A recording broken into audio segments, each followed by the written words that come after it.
se donne rendez-vous pour notre dans le bureau le CEO tous les mois et ce mois-ci, j'ai le plaisir de recevoir Sébastien Maty, président de GA Smart Building. On est à Toulouse, on est dans l'immeuble Niwa. Juste avant qu'on démarre notre discussion, je voudrais que tu me présentes. On est dans ton bureau ici, explique-nous tout. Alors, on n'est pas vraiment dans mon bureau, hein, quand tu m'as appelé pour faire la séquence dans le bureau du CEO. Moi, j'ai pas de bureau. Donc, on est dans un immeuble qui est en flex, qu'on a intégré il y a maintenant 2 ans, qui est le flagship de GA, avec qui a du bureau. Bon, j'ai aussi un bureau à Paris, Ouais. mais l'idée aujourd'hui, c'était de t'accueillir ici, dans ce bureau qui est un peu notre le flagship des bureaux de nouvelle génération qu'on propose à nos clients. Et donc, je suis comme tout le monde. Moi, j'ai pas de bureau et je m'installe là où il y a de la place et là où j'ai envie. Donc t'es mobile. En 2 mots, on peut rappeler GA Smart Building? Ouais, chez Smart Building, on est promoteur et constructeur bas carbone. Et puis on a la particularité d'être le champion français de la construction et de la rénovation hors site. Voilà, on fête cette année nos 150 ans d'existence. Donc on est une jeune start-up. En tout cas, on veut le rester. Voilà, on travaille partout en France, dans les domaines à la fois du tertiaire, du résidentiel, des équipements, de l'industrie, de la logistique. Bref, une approche assez holistique, mais toujours avec la volonté de développer et de proposer des produits innovants. Très bien.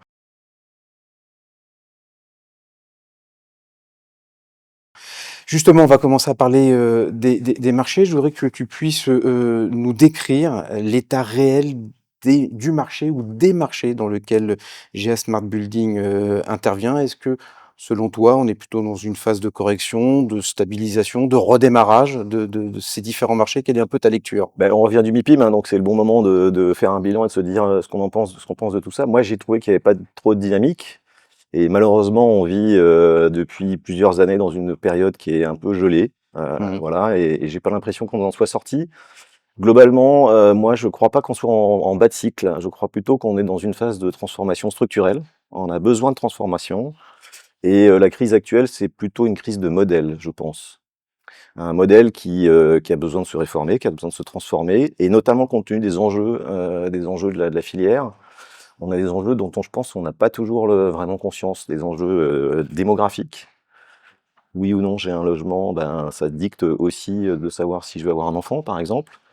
On a un impact politique certain, en fonction des décisions qui sont prises à l'échelle de mon territoire. Je vais voter pour tel ou tel candidat et je vais orienter et soutenir éventuellement des extrêmes si la situation ne plaît pas. Des enjeux économiques aussi, la capacité de l'immobilier à développer des projets pour les entreprises, évidemment, ça porte le développement des entreprises françaises ou pas. Donc des enjeux qui sont énormes, Mhm. et je trouve une filière qui est pas complètement à la hauteur de ces enjeux, qui est dans l'immobilisme et qui a besoin de se transformer.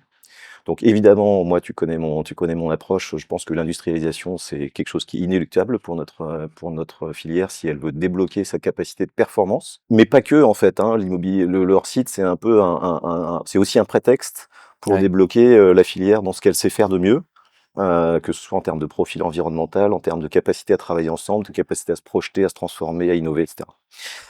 Qu'est-ce qui manque? Il manque de l'innovation? Tu dis que la filière n'est pas à la hauteur du rendez-vous. Est-ce que c'est la filière qui n'est pas à la hauteur du rendez-vous ou est-ce que c'est peut-être les donneurs d'ordre et le politique qui n'est pas au rendez-vous? Alors moi, je pense que la première règle, c'est de pas attendre que le politique règle nos problèmes, hein. C'est à nous de trouver les solutions. Et donc, ce qui manque, certes de l'innovation, mais probablement plus du travailler ensemble. Et si on parle de résilience, Mmh. on prend des chocs à répétition. La filière prend des chocs à répétition. Le plus gros, c'était probablement la hausse des taux, en tout cas pour tous ceux qui sont dans une logique de financiarisation. Et elle se relève pas assez vite. Regarde, ça va faire 3 ans qu'on a pris le choc des taux et on n'a toujours pas digéré ce Ouais. dispositif. Donc moi, je pense il faut en tirer des leçons. Il faut que la filière accélère sa capacité à se relever de choc. Euh, Si on doit évoquer des solutions, comment on fait pour accélérer, je pense qu'il faut plus de transparence dans les transactions. Ouais. Actuellement, les gens sont bloqués, pendant 2 ans, ils ont été bloqués en se disant: «Je ne sais pas ce qui va se passer. Est-ce que je peux vendre mon actif au prix qui m'intéresse? Est-ce que je peux faire une bonne Qui affaire?» doit être transparent? Les Bah, brokers, les investisseurs, l'ensemble de la je filière? pense que quand il y a une transaction, elle doit pouvoir être publiée, avec transparence, et on doit accélérer en plus le rythme des publications. Si on se parle du logement, les notaires, les transactions immobilières sur les différents marchés, Mmh. je pense qu'il faut accélérer ça, il faut amener de la transparence. Avec ça, je pense qu'on aura une dynamique qui sera plus à même de créer du rebond. Ça, c'est le premier sujet. Et le deuxième sujet m'interpelle, c'est qu'on est sur des marchés d'opinion. On est sur des marchés de confiance. J'ai confiance ou j'ai pas confiance. Les deals, ils se font dans les comités d'engagement. Ouais. Est-ce que oui ou non, j'ai confiance dans la capacité de cet immeuble à être loué? Est-ce que oui ou non, j'ai confiance dans ce marché à se renouveler? Et donc, collectivement, on a une grosse responsabilité. On gagne ensemble ou on perd ensemble. Et à la fois les acteurs dans leurs déclarations, mais aussi les gens qui commentent, ils vont faire les opinions. Alors je pense aux médias, Ouais. heu, je pense aussi, aux brokers, aux gens qui déclarent, ou aux analystes qui analysent les dynamiques en place. C'est eux qui font le marché à mon avis. C'est eux qui font la dynamique d'un marché positif ou d'un marché négatif. Alors il y a les sous-jacents, effectivement l'équation elle est posée, mais quelque part la confiance elle doit revenir. Et sur les dernières années, je veux prendre le marché des bureaux, hein, où je trouve, moi j'ai trouvé qu'il y a eu beaucoup de bureau bashing, très généralisé, alors que, d'une part, l'économie réelle a encore besoin de bureaux. Elle a Mmh. besoin certes d'un renouvellement, elle a besoin il y a des actifs qui sont obsolescents, OK, mais globalement, il ne faut pas jeter tout le marché à la poubelle. Les marchés sont très différents les uns des autres, et donc, comme d'habitude dans l'immobilier, il faut pas tout, on peut pas embrasser une tendance, unique. Il faut se pencher sur chaque marché. Voilà, nous, depuis le Covid, on a, lancé et délivré des centaines de milliers de mètres carrés de bureaux à des clients qui nous le demandent. Donc, voilà, moi je pense que la dynamique, elle doit être, la filière doit se relever et être en capacité d'impulser une dynamique positive sur ces marchés. Dans les colporteurs de cette confiance, il y a évidemment les journalistes, donc je vais essayer de faire mon autocritique. Est-ce qu'on a une part de responsabilité, dans cette crise, en sachant qu'un journaliste, quand il sort de l'école de journalisme, l'idée c'est, un train qui n'arrive pas à l'heure est une information. Un train qui arrive à l'heure n'est pas une information. Exact, exact. Non, mais le métier, alors moi, loin de moi l'idée de critiquer Mais il faut la manière critiquer, hein, dont il faut les qu'on journalistes accepte la exercent leur critique. métier, mais effectivement, je suis assez d'accord, hein, la tendance est à faire de l'événement autour de faits négatifs, enfin, ou d'interactions négatives. Il faut aussi voir le verre quand il est à À moitié moitié plein, plein, ouais. voilà, et annoncer les bonnes nouvelles, euh, donner de la nuance dans l'analyse des marchés, faire le tri entre les enjeux des uns et des autres. On entend beaucoup ceux qui ont des difficultés, on entend un peu moins ceux qui vont bien. C'est assez logique. Et du coup, oui, je pense qu'il faut prendre du recul et prendre toutes les opinions et délivrer une image. Alors moi, je suis un entrepreneur, je suis plutôt positif et optimiste dans mon approche. Voilà, je pense que le marché, il a besoin d'optimisme, hein. Et donc, les gens qui le commentent, ils doivent porter ça, ouais. Je vais quand même, reposer une question, sur les risques et Mmh. si toi en se projetant, quel serait le principal risque systémique pour l'ensemble de la filière, immobilière? Est-ce que ça peut être, un risque, financier, un crash financier, plutôt de l'IA par exemple? Est-ce que ça peut être un risque politique, et Je pense que le risque principal, c'est un risque d'enlisement. mmh, Enlisement dans la situation actuelle, qui est une image qui est pas bonne, auprès de la population, hein. Les promoteurs, on aimerait qu'ils aient une meilleure image et que, les maires aient plus envie de faire appel à une filière de bâtisseurs. Il y a un risque, climatique qui est majeur, et le risque, je le partageais avec toi, lors de notre conférence au MIPIM, ouais, c'est que la filière va maintenant moins vite que le climat, que le changement que le climatique, ouais. changement climatique, et donc il y a une adaptation qui doit se faire, et on a un risque, si on se transforme pas, de délivrer des produits qui sont plus adaptés. Je pense, aux vagues de chaleur, je pense, aux vagues de froid aussi. Il y a un petit backlash quand même environnemental ou pas?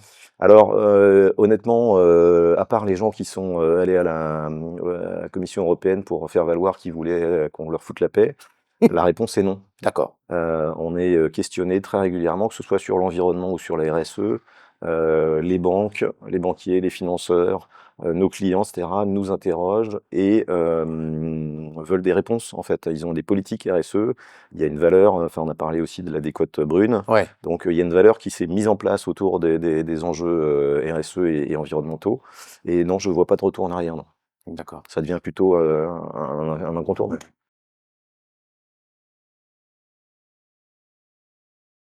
On a vu un peu cette lecture des marchés. Je voudrais qu'on passe à notre, 2e séquence, c'est comment on pilote, la stratégie et comment on positionne son entreprise, dans ce contexte. Hem, Peut-être avant de parler de la stratégie de GA Smart Building, je voudrais qu'on rappelle, il y a eu un 2e MBO, je voudrais qu'on rappelle comment tu as emmené, une partie du management et du personnel avec, des fonds d'investissement dans cette aventure.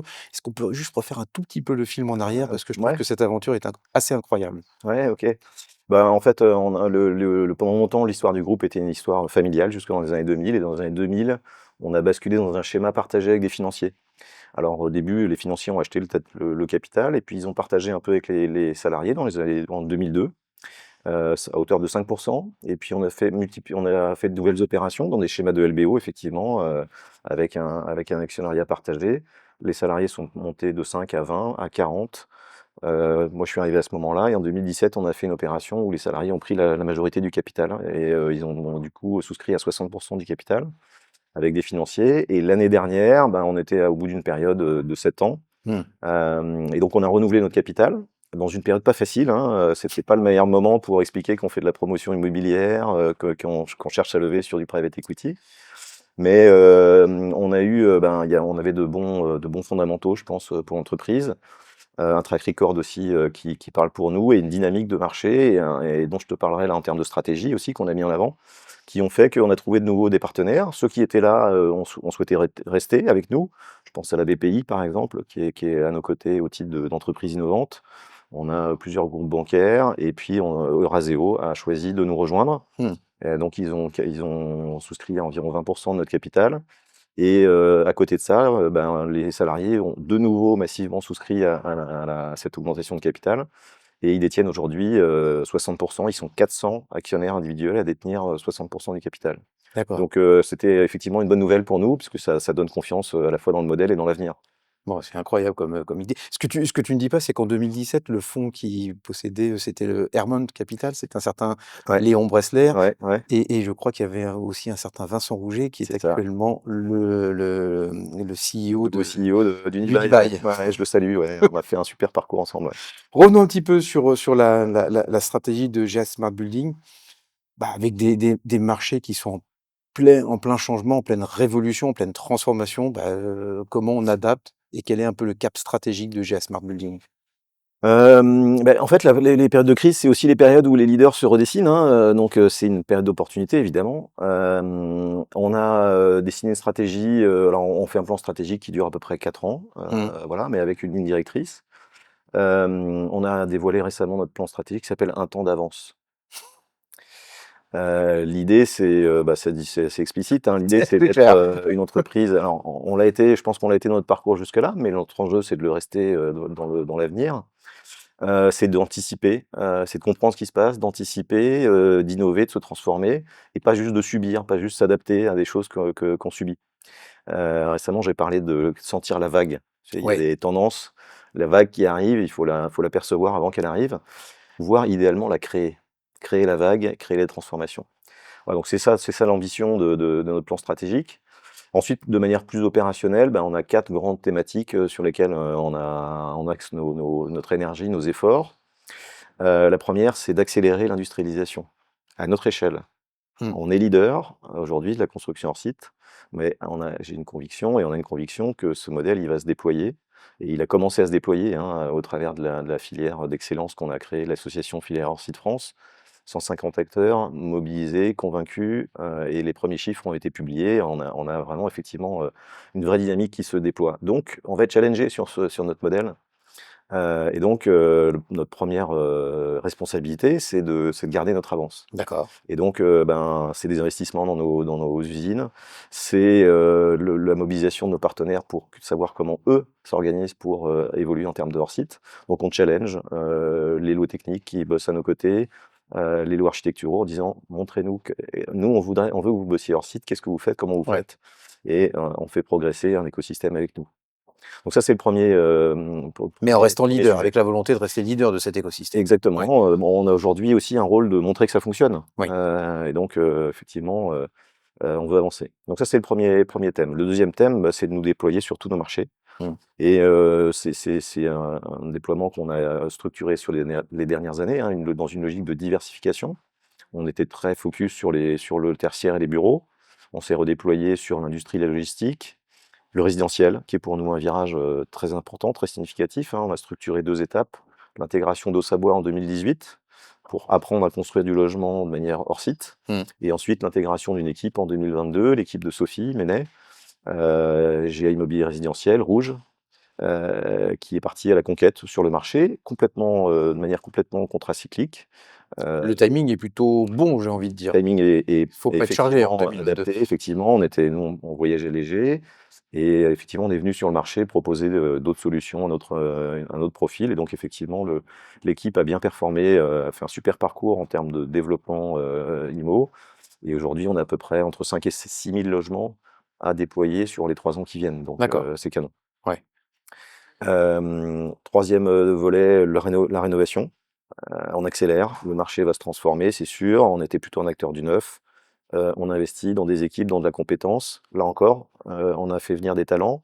Gilles de Jouvencel, qui nous a rejoint il y a maintenant 1 an et demi.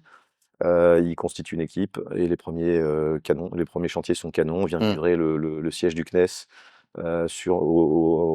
devant la porte de Beaubourg. Ouais. Un super chantier et voilà, on enchaîne les opérations et on constitue une vraie compétence, une vraie crédibilité sur le marché. Est-ce qu'il y a des segments de marché, sur lesquels vous avez renoncé? Choisir, c'est parfois renoncer. Est-ce qu'il y a un moment, se dit: «On va pas dans tel territoire, on va pas sur telle ligne, d'activité» ou ce qu'on faisait, d'habitude, là, aujourd'hui, on le gèle, on oublie?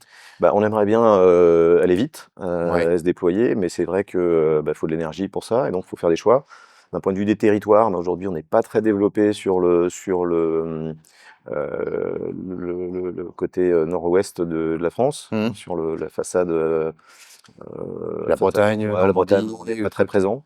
ouais. Heu, donc ça, pour l'instant, pas d'histoire à raconter de ce côté-là. Sur la santé, on a essayé de se déployer en santé, c'était compliqué. Pour nous, on n'a pas trop trouvé notre place dans un schéma, qui est très orienté ingénierie et où on n'a pas aussi assez pas mal marché public. Donc Mmh. c'est un marché qu'on n'a pas poursuivi, mais les autres, ils viendront leur temps. Par contre, tu n'as jamais renoncé au bureau? Je sais qu'on a Non, eu des discussions ouais, assez, houleuses, ouais, ouais.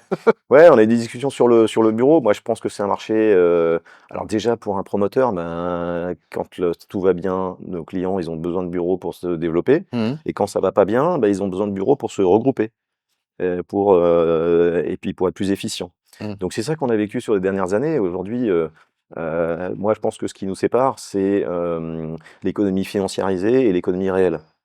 Nos clients utilisateurs ont besoin de bureaux et on les accompagne dans ce domaine. Mmh. Et on a plein d'exemples aujourd'hui. On a, je pense, plus de 150 000 m² actuellement en cours pour développer des bureaux de nouvelle génération. C'est vrai que le modèle financiarisé, bah, il a été un peu atteint par la hausse des taux, un peu grippé. Bon, Ouais. il faut que l'équation se retrouve. On revient à ce que je disais tout à Ouais. l'heure, là, une forme de résilience qui doit accélérer. Mais ouais, moi je suis très convaincu que les bureaux, c'est un segment de développement et ça le reste pour nous, ouais.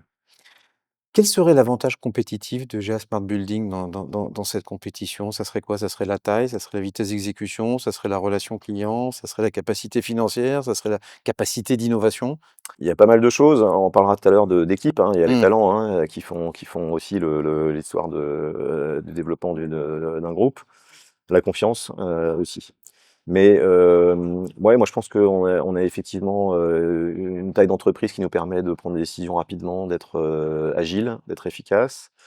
La diversification qu'on a opérée et notamment, nos 2 métiers qui sont, des métiers un métier de promoteur, un métier d'entreprise se complètent plutôt bien et dans la période où le métier la promotion immobilière était plutôt down, notamment en tertiaire, bah, en tant que constructeur, on n'a pas eu à se plaindre.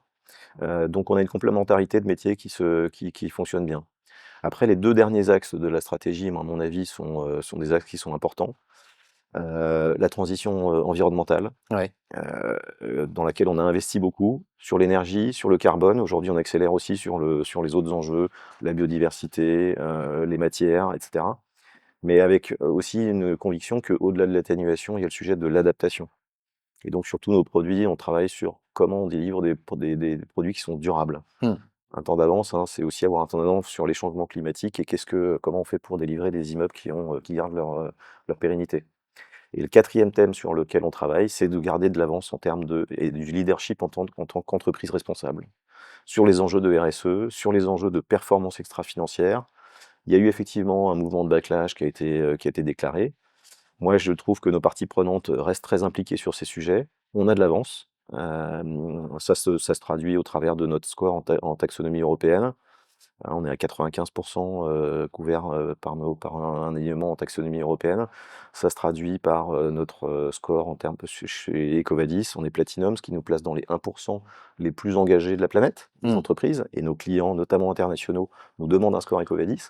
Donc on a une avance dans ce domaine, et ben on le garde. On continue à investir du temps, de l'énergie pour être exemplaire, être vertueux et surtout nos enjeux RSE. Donc ça aussi, ça fait partie de nos forces et c'est aussi un des leviers qui a fait que on a des investisseurs qui sont intéressés à notre capital et qui sont venus investir chez nous.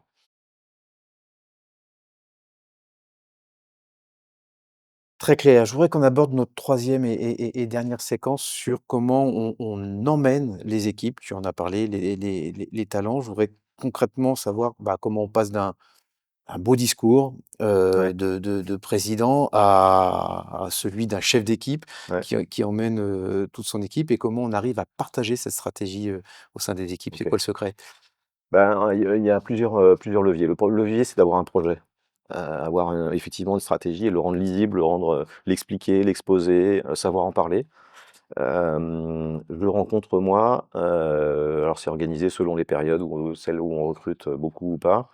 Des sessions des gens qui nous rejoignent, des sessions d'intégration. Et je prends le temps, pour chaque collaborateur qui nous rejoint, d'expliquer quel est le projet d'entreprise, quels sont nos enjeux, quelle est notre stratégie, comment on y va et pourquoi c'est important. Mmh. Hem, voilà et donc notre plan stratégique, il prend corps, donc au travers de ce discours, mais aussi au travers du discours du CODIR, du COMEX, qui prend la parole et qui est convaincu. Et ce projet, il concerne pas l'entreprise. Ce qui est intéressant, c'est qu'on a un combat qui va au-delà de l'entreprise. La transfo de la filière, pour moi, c'est un vrai combat. Et on montre la voie, que ce soit en termes de performance environnementale ou en termes d'industrialisation. On montre la voie et donc les gens se retrouvent dans cet enjeu un peu qui dépasse l'entreprise. Ils nous rejoignent tous systématiquement parce qu'on est une entreprise engagée. Le deuxième levier, c'est d'avoir une aventure collective. Mmh. On y va ensemble, et évidemment le point qui le représente le plus, c'est l'actionnariat salarié. Voilà, tout le monde peut rentrer au capital, on y va ensemble, tout le monde achète au même prix, tout le monde vend au même prix et les gens qui bossent chez GA, ben, ils bossent aussi pour eux et du coup, ça les amène à comprendre la stratégie, à savoir comment ils peuvent contribuer et à se projeter et ce qu'on leur demande, c'est vraiment d'apporter quelque chose, Ça veut dire qu'il y a une autre forme d'engagement quand on carrément. a une partie de son économie ou de son épargne, dans la Ouais, boîte? très convaincu de ça, hein, effectivement, alors on a du coup des gens qui sont passionnés et en plus qui sont engagés parce qu'ils ont aussi des enjeux, des intérêts. Alors c'est des passions personnelles, hein, et tout le Mmh. monde le vit de manière différente. On a probablement autant de comportements par rapport à l'actionnariat salarié que d'individus. Mais bah, évidemment, il y en a qui sont hyper motivés, d'autres pour lesquels c'est un signe de reconnaissance, Ouais.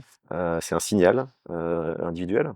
Mais évidemment, ça change la nature de l'engagement, ouais. Il y en a qui veulent pas, il y en a qui veulent pas du Il y en a tout. qui veulent pas, ouais, il y en Ouais. a qui sont pas intéressés, ça les empêche pas d'être engagés dans la boîte, d'être passionnés par leur travail, mais ils ont pas forcément la même lecture de leurs enjeux financiers à titre personnel. Troisième sujet, bah, c'est de donner de l'autonomie aux gens. Donc en fait, heu, on attire des talents, on veut qu'ils apportent quelque chose. Moi, je leur dis: «On est des entrepreneurs, vous êtes des entrepreneurs». Et donc, ben, ils nous rejoignent et l'idée, c'est de leur donner les clés enfin ou en les accompagnant, hein, Mmh. mais en tout cas que les gens puissent contribuer, apporter. Et donc, bah, c'est comme ça qu'on constitue des équipes qui partent de zéro, hein. C'était le cas de Sophie avec son équipe. On est en train de se déployer de manière plus importante sur les marchés publics, même logique, hein, soit on fait évoluer des gens, soit on recrute des gens et on les accompagne pour développer leur business et créer une nouvelle ligne chez GA. Donc, il y a une question de confiance, évidemment qui est hyper importante, ouais. Justement, tu parles de confiance, le message que tu donnes dans une période, qui est un peu troublée, qui est un peu compliquée, qui peut-être aussi, anxiogène, hein, que ça Mmh. soit sur, un plan, professionnel comme personnel.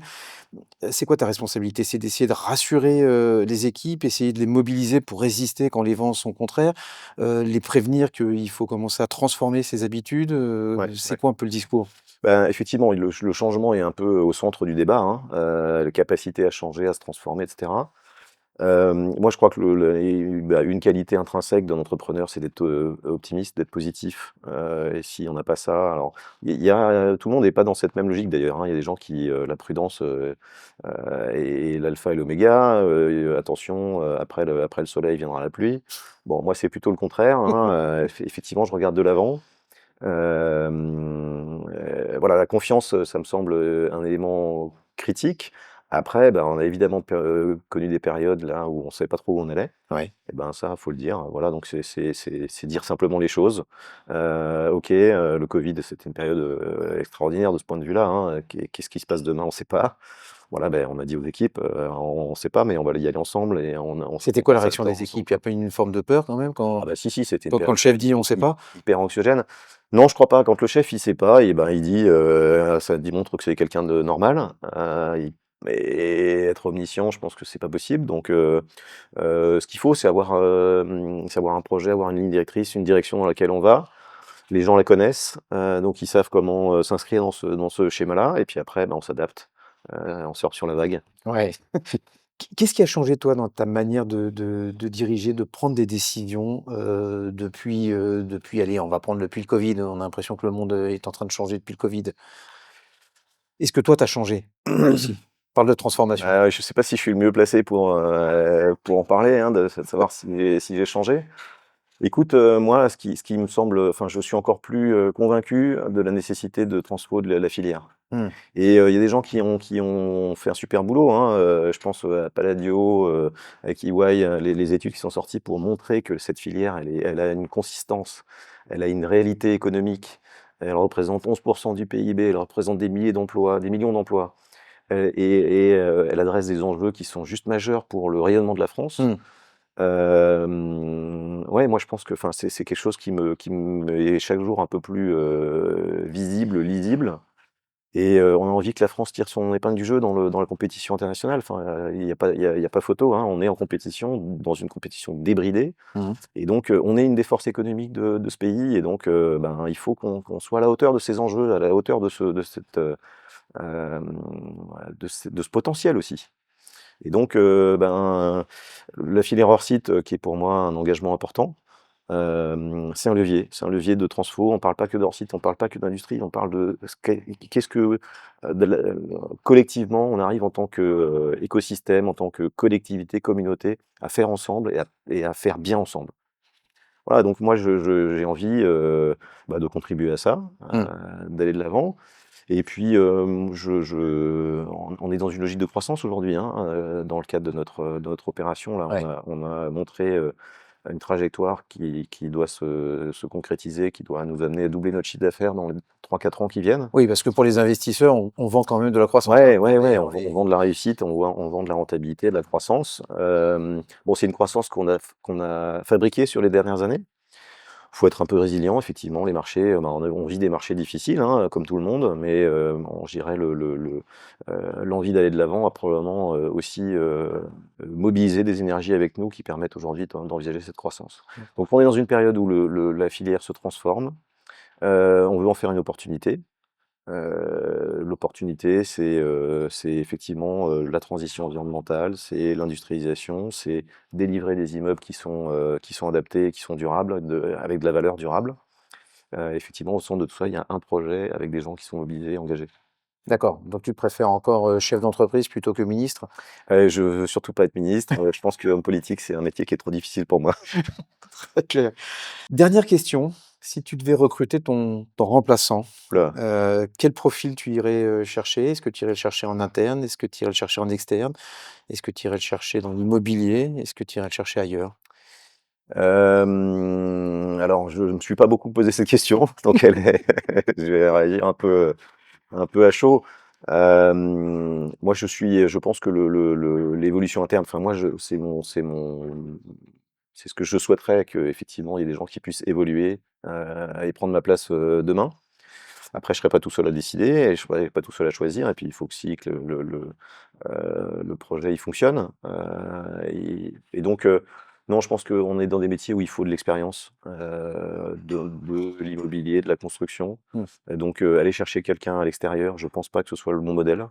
Donc, concrètement, même si les équipes sont super, on a des super équipes, je reste quand même impliqué dans un certain nombre de sujets. Et donc, ouais, pas en dehors de notre secteur. Par contre, avoir quelqu'un qui a un regard neuf, euh, plus jeune que moi, of course. Et bon, ce serait canon, ouais. Bon, on a encore un peu le temps? Ouais, j'espère. Ouais.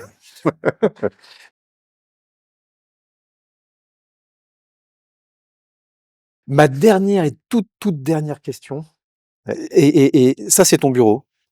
Alors, oui, Donc, oui, on a un laptop. ouais, Je vois que tu as encore un petit mulot là, enfin une souris. ouais, ouais, c'est ça. Bon, tu as un certain âge comme moi, maintenant tu es obligé de mettre des lunettes. Ouais. On est sur une mezzanine au cœur du siège social de GA. T'as pas envie d'avoir un grand bureau rooftop avec salle de réunion, ton assistante à côté, Alors, je l'ai déjà, ce grand bureau, hein, et c'est cet immeuble, hein, en fait, hein, le rooftop, il m'est accessible. Mais l'intérêt, c'est qu'il est accessible à tout le monde, hein. Donc là, ici, on est dans un espace qui est partagé. Hein, on a des plateaux de bureau, et donc je vais bosser tous les jours sur les plateaux de bureau ou ici. Mmh. Chacun choisit où il a envie de s'installer. Et non, je crois que c'est une manière moderne de travailler, hein. C'est New Way of Work, nouvelle génération. On est obligé de s'inscrire là-dedans. Et moi, je suis assez à l'aise avec ça. Moi, je suis un contributeur comme d'autres. J'ai pas besoin d'être mis dans une bulle. J'ai pas besoin. Moi, ce que j'ai besoin, c'est discuter avec les gens, être en interaction. Ouais. Quand j'ai besoin de me mettre à l'écart, bah, soit je vais dans une salle de réunion. Il m'arrive de bosser chez moi aussi. Mais en tout cas, non, je pense que le modèle d'espace partagé, de travail du quotidien qui s'adapte, ben, ça fonctionne bien. Et donc, il n'y a pas de raison que ça s'applique pas à moi. Eh ben, ça, c'est très bien. Merci infiniment, Sébastien. Merci à toi, Gaël. Merci. Et puis, on se donne rendez-vous au mois prochain. Et en tout cas, là, on était à Toulouse, au siège de GA Smart Building. L'immeuble est assez fantastique. On va essayer de faire une petite visite aussi juste après cette interview. Merci infiniment, Sébastien. À bientôt.